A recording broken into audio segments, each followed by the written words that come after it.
Yan, ito yung flashing natin ngayon. Ito, nagpalam tayo sa kapitbahay, nag-grinder na natin to. So ito na siya ngayon, naka-grinder siya. Ito nakabaon ng grinder ito na media. Ito na flashing ngayon, yung naka-il siya. Eskwala pababa.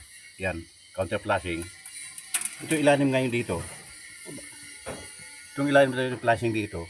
Ilalim ito, ika-counter flashing natin to para dito na yung tatamang yero para wala nang tutulo dito. Kahit isisilan pa natin dito itong pagitan na to kung di na lagyan natin ng flashing, magsisip pa rin tubig dito. So ito, sa tingin ko, lansado na to, klaro na to. May iwasan natin yung tulo sa kabilang bahay. Saka yung ginawa natin na bubong ngayon, itong pagitan na to. Yan, pagkatapos ng grinder, sisilan natin yan. Sisilan to mga pagitan na to. Yan. Silat mo, Ben.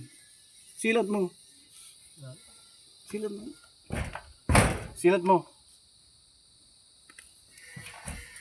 Yan. Pagkatapos na yung grinder, dapat nakasilat yan. Para maging silyado yung dinaan natin ng grinder. Yan. Ayusin mo ha. Para sigurado tayo ha. Yan, very good. Yan mga hagod.